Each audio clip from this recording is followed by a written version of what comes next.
Hey y'all, we are back with another Dense update. This update is sponsored by Biomax Peptides and Herd Athletics. Here we go. One of my favorite people in the space, Facundo, director of International for Mayhem and coach to many big name athletes, dropped in on Sevan's live show the other morning to talk a little bit about the Last Chance Qualifier workouts. I always just thought you were an agent because you were so slick looking and you were so polite and you were friends with everyone. The Last Chance Qualifier is being facilitated through the Hustle Up app. He talks about how they came up with the Last Chance Qualifier workouts. So Facundo and his team gave the workouts out to a few coaches and programmers. Said, why wouldn't I just call people that I know and I admire very much for their contribution to the sport, people that understand the games, understand the test of fitness, for a chance to be a part of the process and to program a workout. They got all those workouts back, and then him and Angelo sat down and kind of tweaked things a little bit.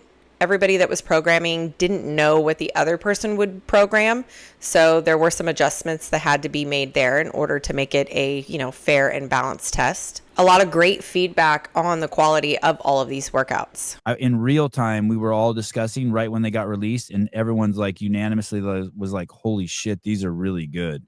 They loved them. They loved them. I thought it was going to be a colossal failure when I saw it was going to be. He talks a little bit about who the programmers were. So tell me the people. One of them's a hick from Cookville named Rich Froning. Alberto Neta from Brazil, he's seminar staff. Max from China, from Shanghai. He's also the director of the Asia Fitness Championship. We have Lian Mulligan from Australia, and we have also Mikel from Training Cult from Spain. So my idea was to bring coaches from all around the world so the community is kind of choosing who is the last men and last women who are going to be getting that spot. Sevan, Bryson Del Monte, J.R. Howell, and Taylor Self all sat down Sunday morning to look at the leaderboard after 3 of the 5 workouts had been submitted. There are still 2 more workouts left, and those athletes have until 11:59 p.m. Sunday night to submit those scores. So by the time you see this video, all 5 scores will be in. They did talk a little bit about the videos not being made public. In the app basically says that the videos can be public or they can be unlisted. I'm flabbergasted. I'm blown away that this hasn't been talked about before. I cannot believe our playoffs for our sport that a few outlier athletes whine about not being professional. By the way, I don't blame the athletes who aren't making their shit public if it's not required either. I'm by no means blaming. Like, I wouldn't make mine public either if it wasn't required. I personally think they should all be made public, but I have heard from a very reliable source that was CrossFit's decision to, number one, publish 3 workout scores prior to all of the workouts being completed, and then also to make the videos public or unlisted. So as I understand it, Hustle Up is pretty much just hosting, facilitating, working on the programming. Everything else on the judging, validation, rules is up to CrossFit. Also on the show is Sevan and Facundo. Sevan asked Facundo a little bit more about the sale of CrossFit. Every week someone texts me, holy shit, the announcement's coming. The deal is done. The money changed hands. I want to say it's a very reliable source, but it's so unreliable. I heard, hey, it's not going to happen until after the game. Then a couple days later from another source that has the same source that I have says, no, it's going to be announced on after this weekend. Do you have any insights into how close we are? I can't say much because So you know more than you can share. That would be fair to say. Maybe, probably. And the reason he did that is because we know that Facundo is good friends with Malik, who is the person who was the front runner for the bid on buying CrossFit. So an announcement could come this week after Last Chance Qualifier has completed. When I hear that, I feel like that's the likely scenario. We all know it's coming. Also, Facundo said something, and this really hit home. I like people that are loyal and they are not viable, and I'm very faithful to herself, to her beliefs. She can also apologize. But she doesn't get influenced by trends or whatever. When I look around the gym that I go to, a lot of people in my gym possess those qualities, and they absolutely love CrossFit. And those are the kind of people that I surround myself with every single day. If you're not one of those people, CrossFit is not the place for you. Will Morad's friendly? Maybe that's a better fit. Now, I've recently seen these two a couple of times on some of the analytics shows on the Be Friendly podcast, and then I did see them at the World Fitness Project. Kate Lawrence and Myassa? No, not My Ass. I don't know. They've started a new podcast in the box office. I mean, it's no secret that Brian's shows don't really drive a lot of traffic to him. So did you see this friendship? Did you see this feud? Did you see this relationship? How is this lifestyle factor contributing to their performance and the things that we just like to text and talk about every single day? But I do find it interesting that they're going to give all the hot tea about CrossFit when, I mean, I've been to 4 in-person qualifying events for CrossFit this year now, and I haven't seen either of them at any of those events. What is it they say? Imitation is the biggest form of flattery, and they're claiming how much they love CrossFit. We've obviously worked for WFP, support WFP, but I love CrossFit. I want CrossFit to survive. But neither of them signed up for the Open. And they've been around a while. I went and looked. It's not like they hadn't done the CrossFit Open in the past. I think maybe it's a requirement if you work for WFP. Or like you said, I wouldn't say it was starstruck, but more so like a deep respect for the athletes get in the way of them performing the way they do or preparing the way they do or like, you know, annoying them after a really hard event. I honestly wish these ladies the best. So here's the thing. All they did was talk about themselves,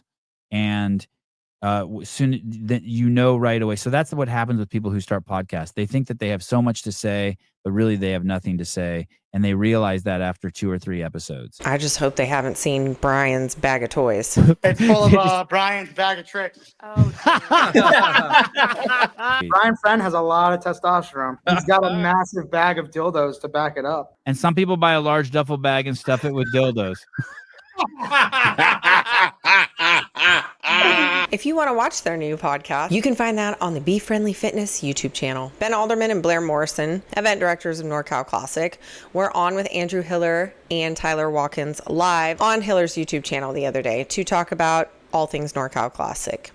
And the guys came with a list. You've gone, if you fell off the podcast right now, you've gone a step farther, and probably a more important step than anybody else has that we've had issues with, where you actually are trying to get out in front of it and answer the questions. So hats off to you. And that, like, when I said the whole brother statement, this is what I would expect, like, hey, some back and forth about trying to resolve these issues. Some people decide to give the fans answers, and some people decide to sweep it under the rug and hope it just goes away. This is all I've ever wanted. If you watch my videos, people have watched all of them. And there's a general theme that all I want are answers, whether it be from CrossFit or the World Fitness Project, or why doesn't Brooke Wells talk about not touching her chest to the ground on her burpees? Hiller also points out the views that Sevan's platform, Hiller's platform, the Barbell Spins platform, Coffee Pods and Wads all gave to one event. So I did some number crunching for you. Okay. In the past 7 days, the Sevan podcast has accumulated 248,000 views, all talking about the Northern California Classic. That doesn't count like the other times in which it's been mentioned on a couple of shows that were like his own morning shows, right? So it's probably closer to like 260, 270. Okay. It's a really good episode. If you want to know more, I suggest you go watch that. Now, if you're wondering why there was no Kill Taylor this Saturday, they're taking a little bit of a break. Season 1 has ended. Kill Taylor will start again. Season 2, 1 month from today, July, as we say in my house, July 11th. No, July 12th, Saturday, July 12th, Kill Taylor will be back in action. I'm just going to end my update on this. I'm going to talk about whatever I want to talk about on my platform. If you don't like it, swipe on. Okay? It's always the people who have a history living in glass houses who are throwing rocks. I just have one piece of advice if you're watching this. It's like Jason Hopper says. You think I'm soft? You wouldn't last a day in the life I live. I'm gonna keep doing these until you understand. Stand on my comments. That is all for this Dense update. Be sure to leave a comment, like, and subscribe to the YouTube channel. And if you're into this sort of thing, head over to my Instagram page where you can follow me there for all the latest happenings in the CrossFit community. Dense, bitch. She got chalk on her hands, lip gloss on the mic. Talking PRs and drama, yeah, her takes ain't light. Deadlifting truths in her crop top fit, and every box know her name. Yeah, that dense bitch. That dense bitch. Big brain, not big bench. And when she walks in, whole squad gets tense. She say what she want, no filter, no no flinch, dropping CrossFit T with a snatch and a twist. That dense bitch, That dense bitch. yeah, she built like a barbell. Pretty face, big chest, got some cartel. Hot takes with a side of protein. She the queen of the scene in her Metcon dream. That dense bitch, That dense bitch. got a what and a war to start. Talking smack in the chat like it's modern art. Brains, maybe not, but the biceps hit. And she always bring the fire when she talk her. Did you hear what Jess did at the 6 a.m.? She got caught skipping reps, now she ghosting them. And Mike's on roids, girl, we been new. That dense bitch got the scoop like a pre-workout brew. No PhD, but she studied your form, correcting your squat while she rides the storm. Opinionated, caffeinated, unregulated, pretty and hated, she's celebrated. She ain't dumb, she deliberate. Big boobs, big takes, she ain't delicate. And when she talks, the room goes hush, cause even the coach be scared of her touch. That dense bitch, That dense bitch. yeah, she built like a barbell. Pretty face, big chest, got some cartel. Hot takes with a side of protein. She the queen of the scene in her Metcon dream. That dense bitch, That dense bitch. got a wide and a war to start. Talking smack in the chat like it's modern art. Brains, maybe not, but the biceps hit. And she always bring the fire when she talk her shit. Yeah, she loud, she proud, and she benching your man. Takes no notes, but she still got a plan. Call her dense, but she flex on cue. That bitch got the news, and she prettier than you.